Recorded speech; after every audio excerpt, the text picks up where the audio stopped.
to any people that have just joined already. We're just waiting a few minutes before we start to get the maximum number of people logged on. So just bear with us. Thank you.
Just a reminder to those that are just logging on, we're just waiting 30 seconds or so for a few more to join, and I will start the introductions.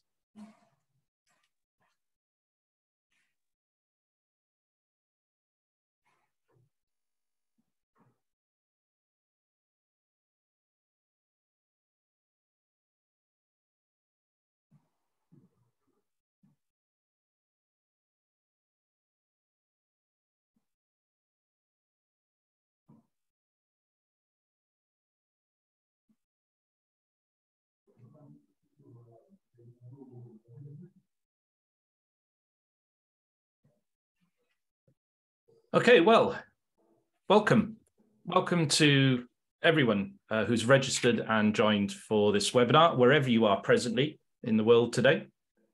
My name is Anthony Mollett, and I am the Executive Officer of the Marine Fuels Alliance.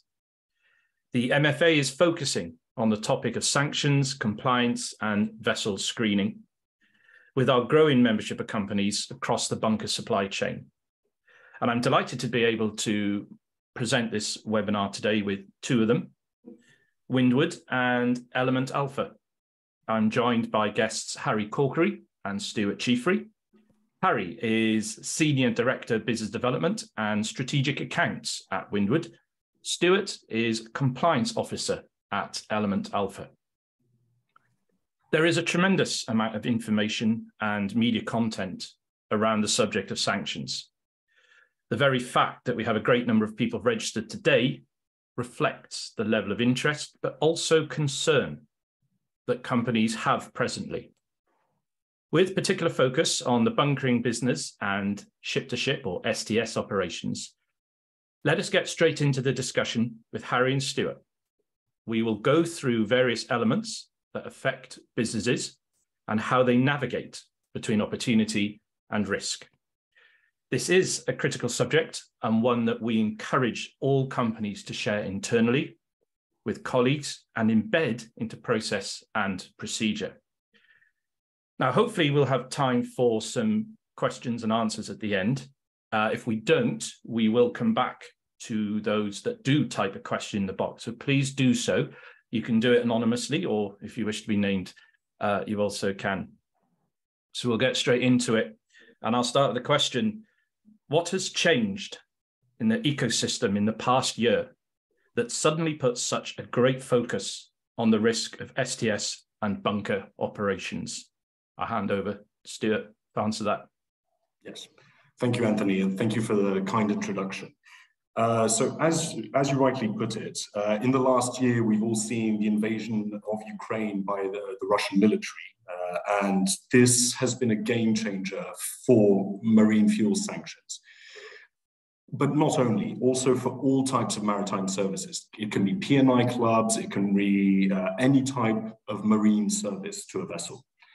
In essence, the G7 imposed a price cap on various oil products and crude oil in particular, which means that maritime services participants need to ensure that the vessels did not perform any illegal trades with Russia.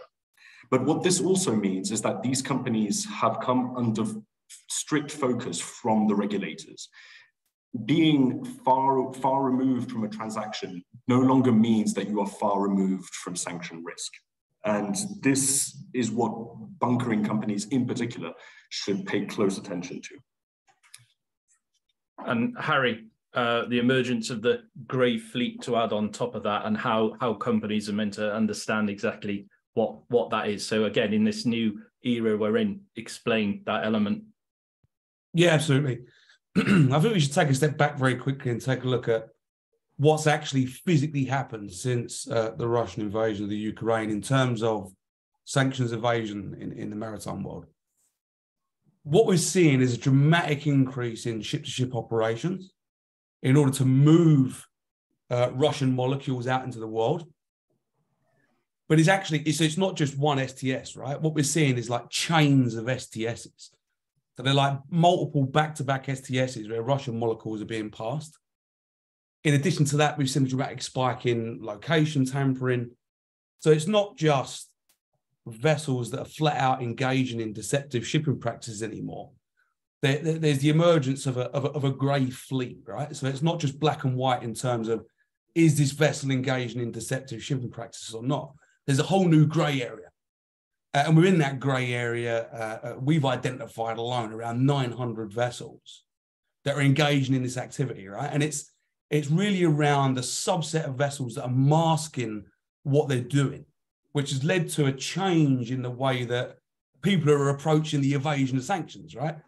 And I think that's been the change between what you've seen since Russia versus sort of what you've seen before it. But what I've also found very interesting is the level of expectations in terms of what level you need to go to in a screening process to capture this. So it's not just, we can't plead ignorance anymore and sort of say, we didn't know, or how we expected to know that. That isn't good enough anymore. Sanctions checking isn't good enough anymore. Oh, you want a list or not? It's not good enough anymore. So when you think about the complexity of sanction evasion behavior with the increased level of expectations as to what you need to do about it, I think that's really ramping up the temperature in terms of the pressure cooker and the impact that it's having out in the market. And I think the relevance of it now in terms of how you have to have it baked into your processes just to operate as a business throughout the entire maritime supply chain has never been higher. I think we can all say that the scene has been set, that we've suitably raised concern for the suppliers, the vendors out there. So if we look at them in the context of how they're operating, given this complex and this new and ever-changing landscape, the different threshold of risk exposure, the question is next, should small-scale and large-scale bunkering companies set a different risk mitigation strategy? Stuart. So, and this, of course, is my opinion. In a short answer, no. The risk is fundamentally the same. You can be a large provider or a small provider. You are just as likely as being listed as sanctioned yourself. So, and this completely prohibited to be traded with any, let's say, G7 country or counterparty. However, the sanction risk can manifest itself, I would say, in three different levels. You have first the sanction listing, which is you're big or large. Once you're listed, you're done. Then there's the fines and settlements. So many large companies as well could be completely destroyed from that impact. But where even a small supplier could be catastrophically impacted is if a small payment is blocked. That could be devastating to your cash flow as a company. So yes, you are big or small, you are at risk of being sanctioned. So your strategy should be the same. However, the impact of a small block payment for a large company will be less than for a small one. But therefore you need to have pretty much the same strategy in managing this risk, no matter your size. So there are some bare minimums that everyone should be employing. I mean, there's probably an expectation that a larger trading house or oil company would have this in-house. They'd have it covered. The smaller company could argue, I don't have that. I have a lawyer. I have some people I talk to, but I don't check every one. That's not an excuse now, right? I mean, the the risk mitigation doesn't matter the size of your company. You have to demonstrate some level of due diligence as a bare minimum. Harry, we've spoken before in the MFA about a risk approach. Can you explain how someone might want to go about that?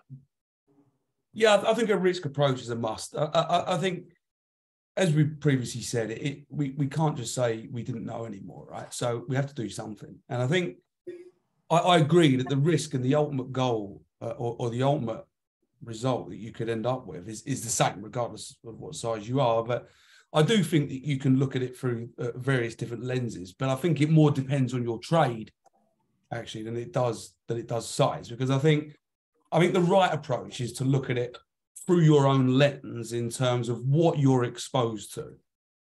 So I think, if I was a bunkering provider, I'd be looking at it through the lens of what is my risk to reward around sanctions,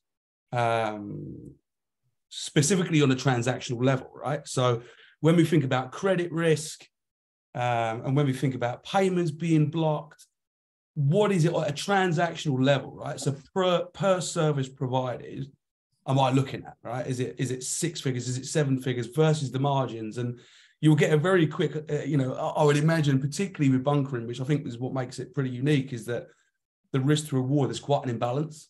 There's quite a lot of risk in terms of credit and in terms of what you're actually exposed to. So I think the right thing to do is to then look at it.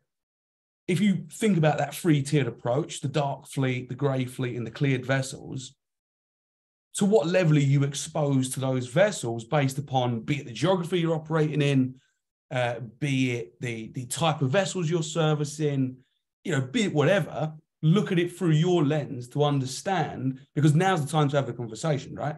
What is the risk that you're exposed to, and how do you want to go about mitigating it? But it has to be a conversation that you have. We'll come to that shortly, because we've got some points later on that area. But it is right to say that you should be able, as a business, to look at your own portfolio, the regularity, even the repeat business you get, and you can draw quite clear differences between, if you're bunkering regularly some small fishing vessels or some tugboats in your port, or if you've got a large international repeatable container line coming back and forth, there's a large difference, is there not?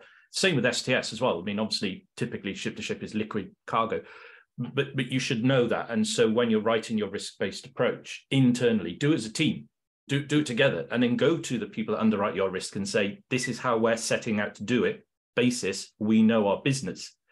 So I think, people may be worried listening to this, and we're going to come to it later about what should I do tomorrow after this call. But a lot of it you should know, and a lot of it should be relevant to how you run your business. So it's not that, what's the word I'm looking for, frightening to have to stop and to do this.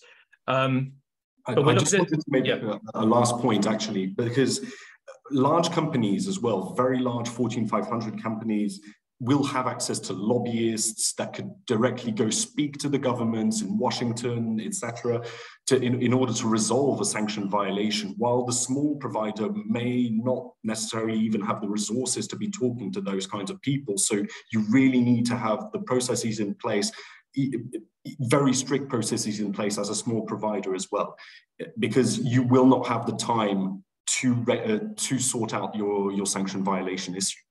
That's yeah.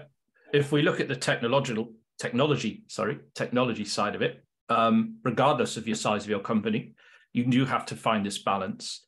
So how can organizations balance the need to conduct due diligence in advance to mitigate financial and reputational risks, which we've mentioned, but also taking that risk-based approach to keep growing the business, even if it means working with vessels that may become high risk? So technology can help you, Harry? I believe so. You tell us.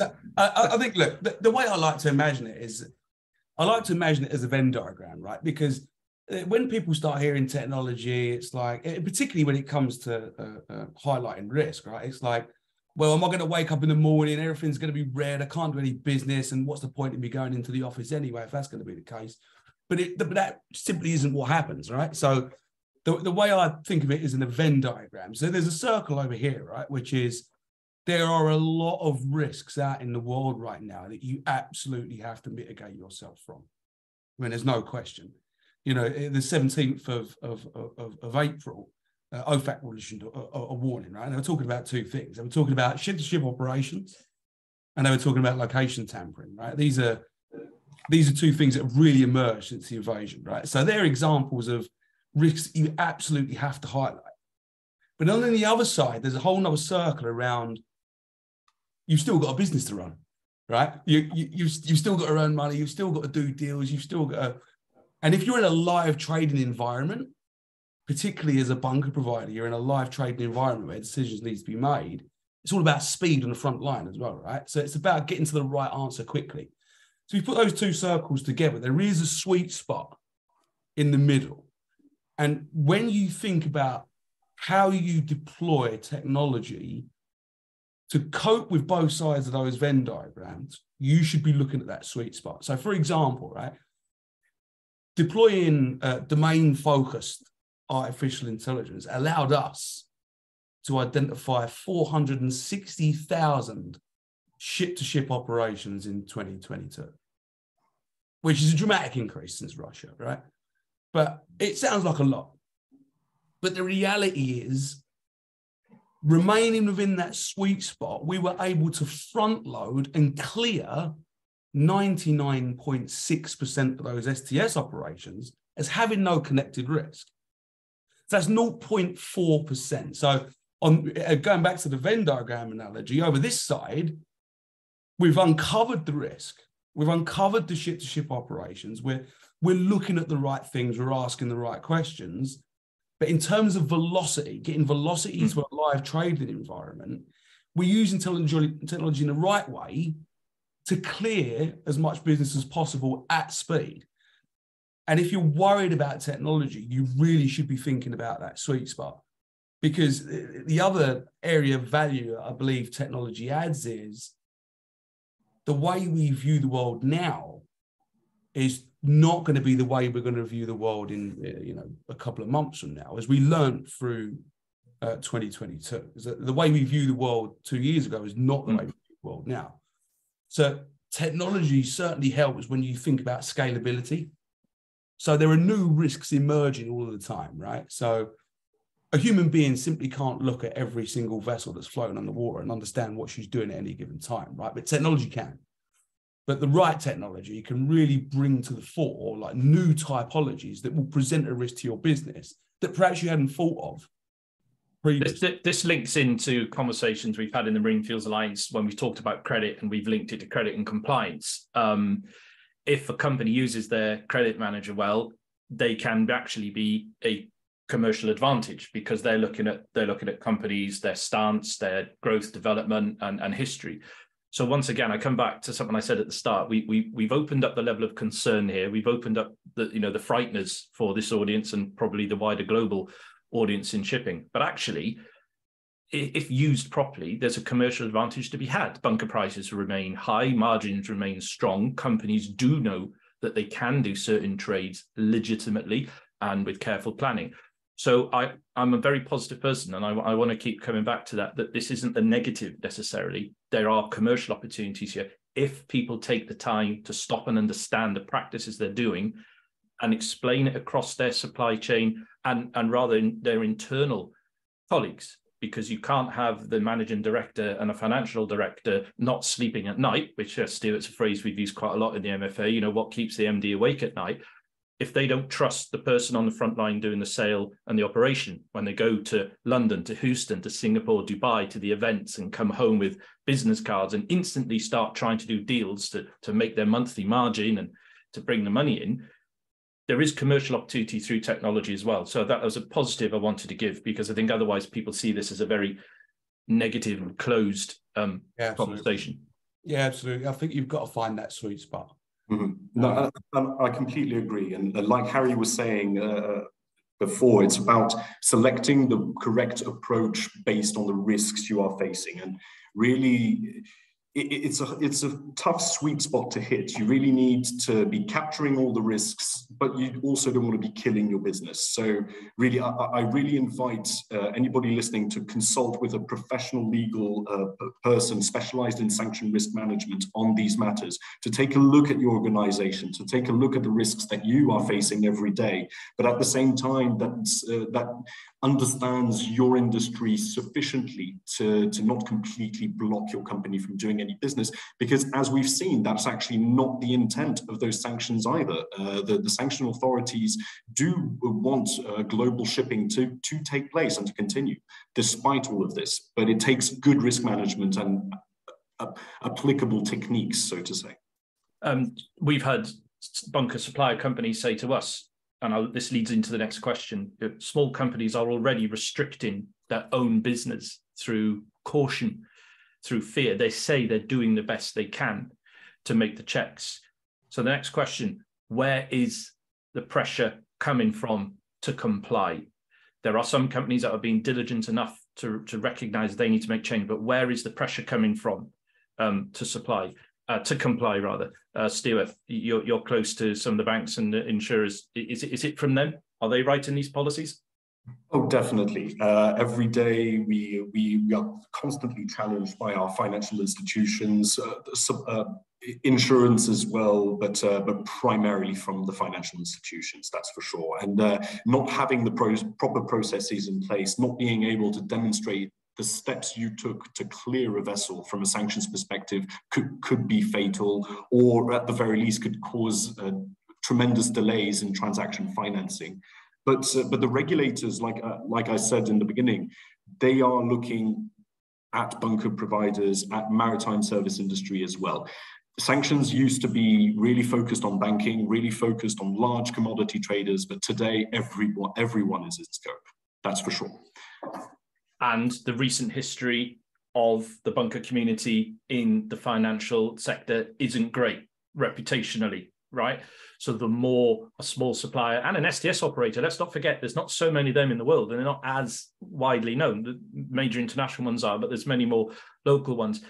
They have to find a way to demonstrate what they're doing if the pressure to comply is coming from above. We've had a member say to me only recently that when they've asked up the line about could they do a deal or not, they didn't get a yes or a no.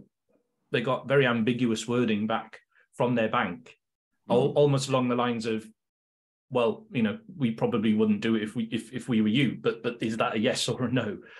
And I know there's probably people on this call today that are asking that question. I just want a definitive, and unfortunately, that probably doesn't exist.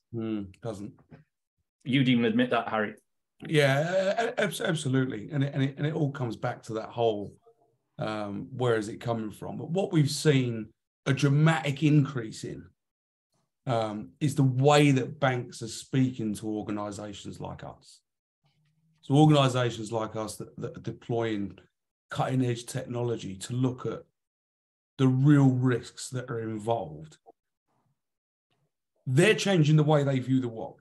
They're now looking much deeper into deceptive shipping practices. They're not simply looking at vessels turning off their AIS signal. They're not simply looking at whether ships are sanctioned or not and the connected ownership companies. They're making investments in technology like this. And if the banks that are holding your credit line open are viewing the world through this lens, perhaps you need to view the world through that lens as well, because only then can you arrive, maybe not a definitive answer. I don't think there's ever a definitive answer. Well, if it's black and white and the sanctions list it is, but when you talk about deceptive shipping practices, perhaps not. But an aligned answer is perhaps the first step. At least let's start looking at the same things together. Yeah, I mean, and I think there you've got what's black and white and what's grey. You use the word grey fleet, but there's clearly, as we all know in this industry, we've read in the media recently, is where ships have been thought to have oil on board they should not have, where previous STSs were done that they could argue they weren't aware of. That's grey, but does that not come back to the could have, should have? And we actually, just quickly, the question came in, does the panel think that bunkering companies monitor the sanction status of a ship and its owner for the term of the credit facility, e.g. 30 days? Now, as most people know, bunkers are sold generally 30 days, some 21 days, some 60 or 90, depending on your friendly trader. What are you meant to do?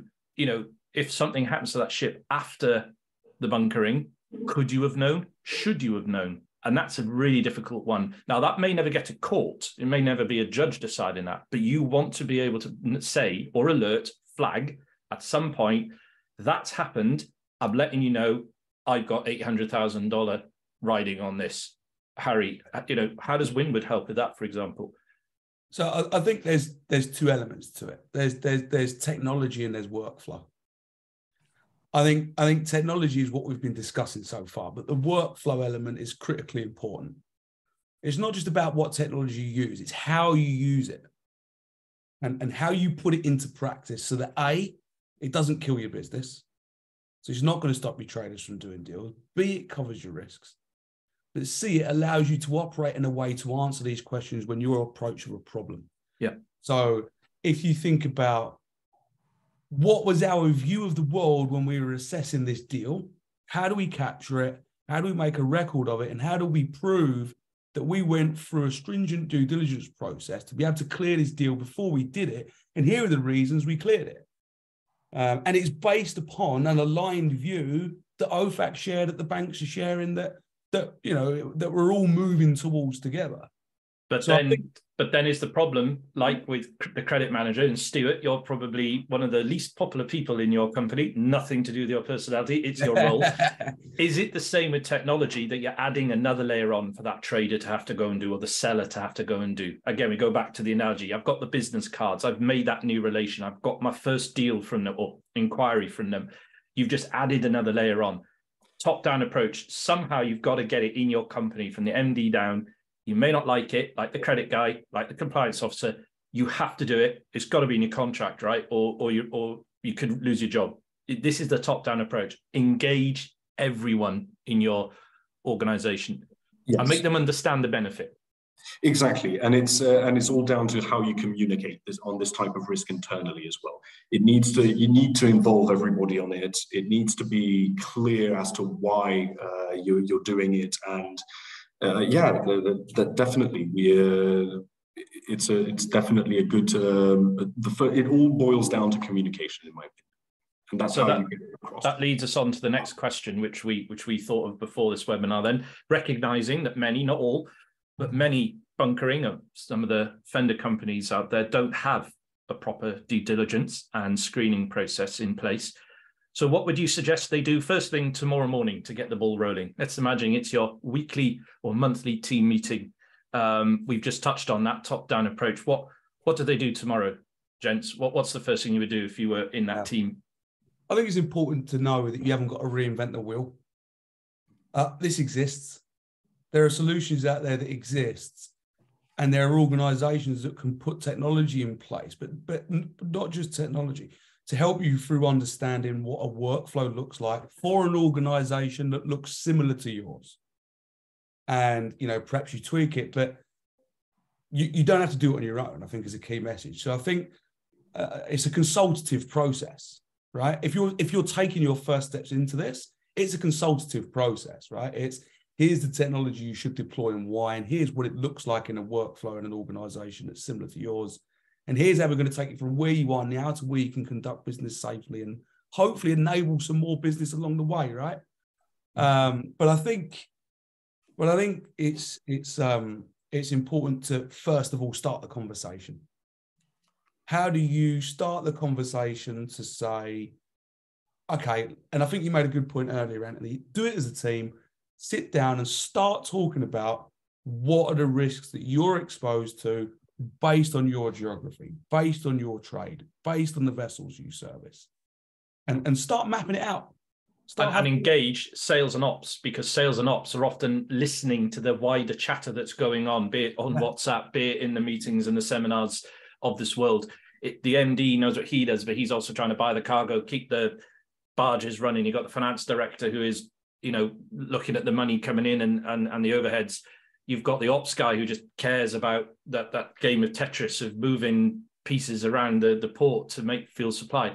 The sales person, I think, is often overlooked. The automatic assumption is that they're just out to make the next deal, to make the margin, to, you know, to keep themselves employed. But I think, involving the whole team means that you pick stuff up from the shop floor, to use the phrase. And that's why I've always promoted it in businesses I've worked, and we are at the MFA, saying so much of what we're talking about has to be done across the board. There's no one person responsible. Stuart can't sit there and be responsible at Element Alpha for compliance. He's got to sell it and discuss it up and down the line. So I think if we're talking about, and I keep repeating this, what would you do tomorrow morning in that next team meeting? I would let the team speak and say, well, where do you think, or what have you noticed, is happening in our port outside that window right now? No, absolutely, and more importantly, you've all worked in sales. I'm really not teaching you anything, but as a salesperson, you're really as good as your last deal. And if your last deal was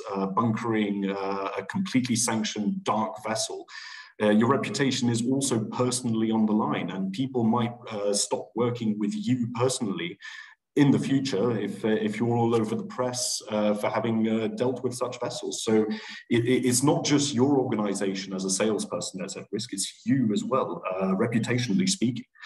And it really, my biggest advice is to first contact a specialist legal professional on this matter. The MFA, I know, has law firms that the MFA works with that can and will help anybody listening very happily. They have trainings and they know their stuff. So really, I recommend anyone listening to consult with a professional sanction specialist, not just a law firm that has an idea of how sanctions work, but a law firm that really knows the intricacies of how shipping sanction risk management actually works. Yeah. So ultimately, our message today is politely and in a friendly way, get help.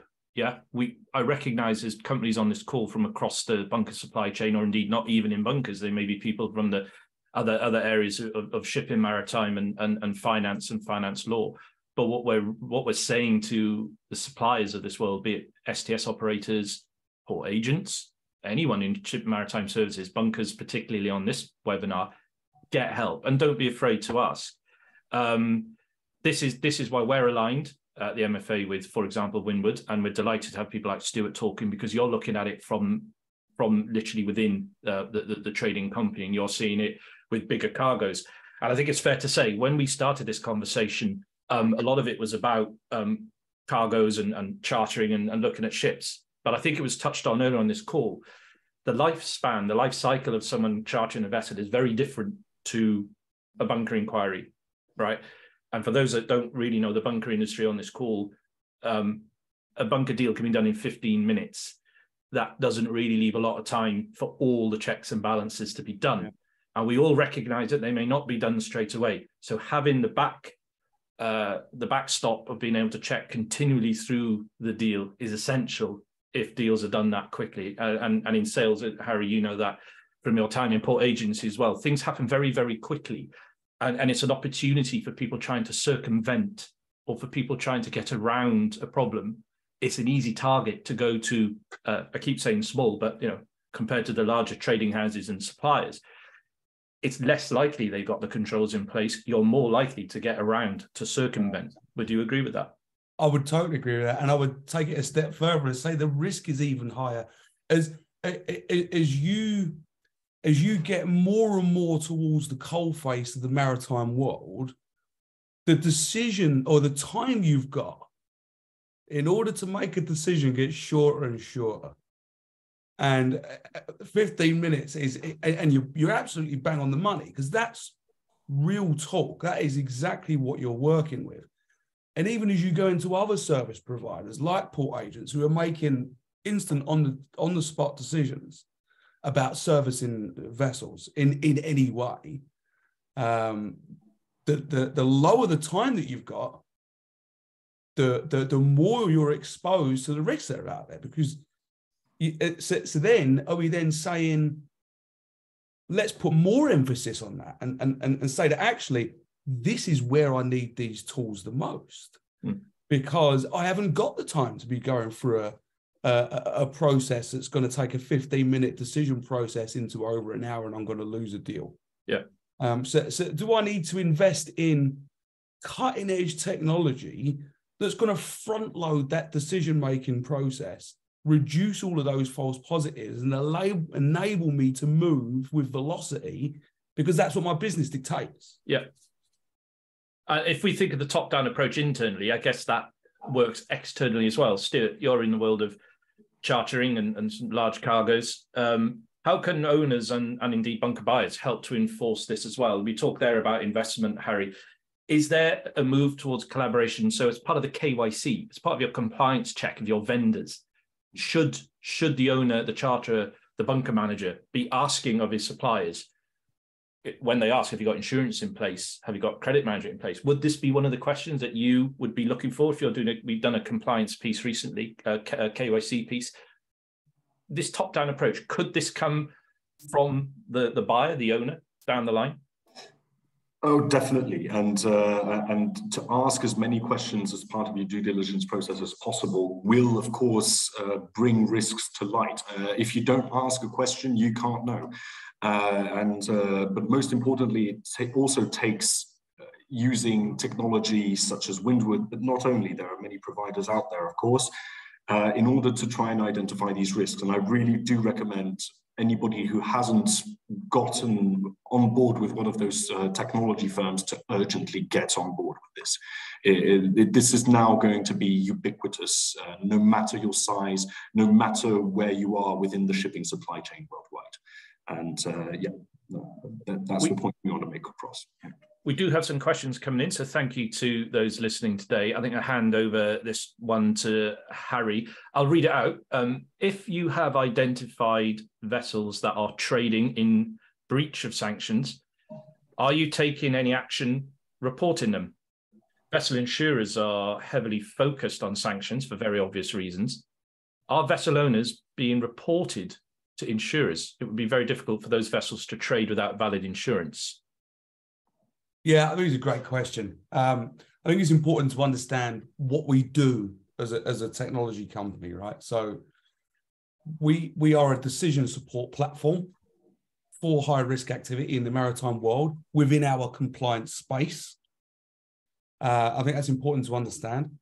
I think when you look at what we transactionally do from a technology perspective, we're highlighting objective instances of vessels engaging in potential deceptive shipping practices. Then it's down to, so we're not making a distinctive, this happened, that happened.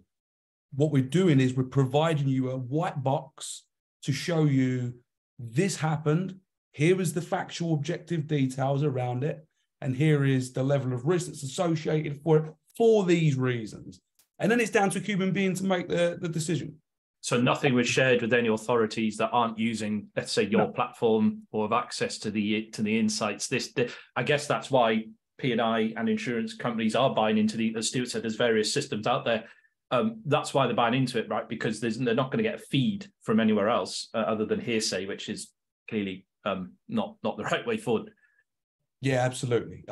Absolutely. So you have to think about it the right way. It's a decision support tool. Okay. We don't go out sharing information with authorities. We provide objective data to enable decisions to be made by the right humans at the right time to enable more business. A bit like a credit report. We've done a lot of work with credit reports, and we've got the trade credit insurers saying, unless you buy the credit report, we won't underwrite your risk. It's a similar thing, right? Make of it what you will. Here's some information, but at least you've shown you've tried. At least you've bought that information. We will now work with you on what you've done with it. I guess that's a good enough analogy. Another question has come in. Thank you. We've got a little bit of time for a few more. What would the panel suggest a supplier does if, after delivery, but before payment is received, the vessel has a sanction violation?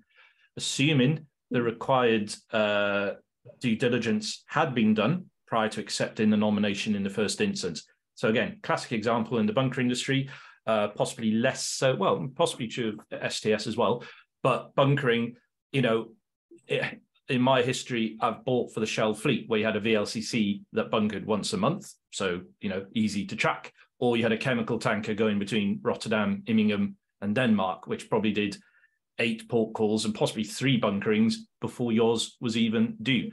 So Stuart or Harry, what would you do if after the supply, there was a breach alert? What would you do? So this is a very, very difficult one, but it all boils down to your ability to demonstrate to all your stakeholders that, first of all, you did not intend to be in breach of any sanctions yourself. And that goes through having robust and the correct, so to speak, due diligence processes in place. But this is a risk encountered every day and very, very hard to manage. But it's already very hard to manage if you have the due diligence processes in place. It's impossible to manage if you don't. And are lawyers, insurers, banks willing to listen to that? I'm not going to use the word excuse, but if you approach them with a piece of evidence, are they at the moment more likely to be sympathetic and support? Well, it really depends. It's a case by case basis, but I've seen situations where, but in most events, let's be fair, the sanction authorities will give you a grace period of a couple of weeks, maybe, in order to continue wind down activities with the sanctioned vessel. But it may not always be the case. Sometimes this is a risk that you can encounter and you can be out of the money, not being able to receive the funds for this transaction. And sometimes you can't manage that risk. And you can't go to your bank and ask for additional overdraft facility or loan, because at the moment you've got funds frozen. Now, we know the case, there are many cases out there. For those on this call that aren't aware, there are cases where bunker companies have had funds frozen at any amount of money, upwards and beyond $1 million, and it can take 4 or 5 months to be approved that we've indicated it was okay, what you did was fine, but you can't really manage without $800,000 or $1 million. So again, the banks will try and work with you, but at that moment that you're in alleged breach, they'll step back. Absolutely, and this is the point I was trying to make before. There's an asymmetry of resources. If you're a very large multinational with access to lobbyists, that 4 or 5 month period could be 1 or 2 weeks. Whilst if you're a small provider, you won't have access to the lobbyist in Washington or the European Union. And in order for you to gain access to those people, already that will take a couple of months. And even then, it'll take a couple $100,000, if not millions of dollars, in order to resolve the problem. And if you're a small-sized provider, you won't be able to resolve it in time. Yeah, I think not to bang on about what really happens, right? But I personally hear a lot of organisations take the view of it will never happen to me. Well, it does, and you know what? Sometimes it's too late, and this is happening to blue chip organisations, some of the biggest organisations in the maritime world. Are they bad actors? No, not at all. And it's still happening to them, right? So it's like, and it's all over the news, and the reputational damage is beyond, it's terrible. So like, I would just reiterate that it happens, and it does happen. I did a talk recently which was entitled "Playing by the Rules," and I use the analogy of football or sport. You can give away a penalty by mistake, but it is still a breach. We use that analogy for a panel and an audience in Dubai recently. Harry, you and your colleagues, for those watching that perhaps don't know Windward, you and your colleagues have been exposed a little bit more recently to the bunker market with some of our help and introductions. You're learning as well as you go, right? You're learning about how the bunker companies are having to perform and survive. Is this as much an education process for you? And I use the opportunity to say, what more do you want to learn from the bunker community? Is there something we can do to help? Is there learning for Windward that we can provide? Because this is a niche market. Yeah, absolutely. And you're absolutely right, Anthony. It's a segment of an existing market that has become incredibly more prevalent for us in the last 6 to 12 months, for sure. We're learning constantly. I think what it comes down to is, so a couple of things have really stood out as interesting to me for bunkering providers. One is volume.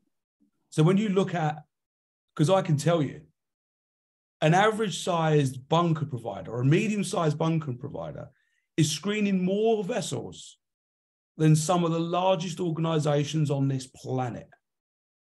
Some bunker providers are screening more vessels than the oil majors are. And it's really, you know, so the volume is there, right? And when you actually look at the transactional risk to reward ratio that I mentioned earlier, the risk is monumental. But you're screening a lot of vessels. You're actually, whilst you're a bunker provider, the volume that you need to screen is colossal. So I think that's something that really interested me because it's quite a balance. And because of that volume, because of the risk that's involved, and because of the fact that you've got 15 minutes to make decisions on trades, workflow is absolutely critical. Yeah. Workflow is critical. How do you use APIs to go into existing internal systems to speed up your front-end process, right? Because sometimes you haven't got the time to go into the user interface and perform the investigations, right? So what we're learning as we go on this journey is how do we make that process watertight to enable the front line of the business to trade with ease? And this is something that's evolving, right? And it's getting better every time we converse. Well, certainly more quickly than in the years I've been, 20 years I've been in industry, sanctions and compliance has certainly taken on a pace in the last couple of years, for sure. I'm going to bring this piece to a close shortly. Any pending questions offline, do write, and we will endeavour to reply accordingly. You've got information, hopefully, of both the Marine Fuels Alliance and Windward to contact us, or indeed Stuart at Element Alpha. Details can be provided. A couple of things I want to mention as well. Hafnia Law Firm in Copenhagen are running a course on the 14th to the 15th of June in Copenhagen.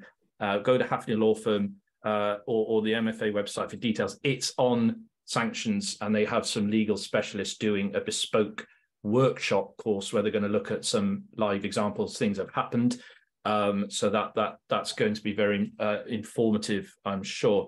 To conclude, I would say then that today we've looked at the use of technology and the need to embrace it, the need to have robust processes and procedures, and how essential it is that those are mapped alongside your staff, all of your staff, and then upwards towards not just your bank or your lawyer, but also your shareholders, who really should be interested what's going on the shop floor. We have heard examples where customers, not customers, but companies rather, have had MDs removed and changed simply because the shareholders didn't trust what was going on. Management training and review. I think review is an important word. I just touched on it. In 20 years in the industry, there's never been more changes than in the last 12, 24 months. I think you two would both agree. So making sure that it's part of your monthly or quarterly review. Where are sanctions today? What has happened that has caused us a problem? Or what are we doing that's new and actually perfectly permissible and making us new money, which is something you should also look at. Ask for help. That's the fundamental takeaway. Ask for help. We're here, and other companies are obviously out there talking about this, but we have a mandate to support and promote our members and use professional expert partners to provide the solution. So thank you for joining. This is the first of what will be many, I'm sure, with Windward on this topic as things change. We'll take another look at it in a few months and see what's happened, both with Russia, Ukraine, and the wider business context. Stuart, thank you. Thank you, Anthony. Thank you for having us. Harry, thank you very much. Been a pleasure. And to the team behind you who've made today possible. Thanks to those that have registered, again, wherever you are in the world. As they famously said in the Truman Show film, good morning, good afternoon, or good night. We will end there. Thank you.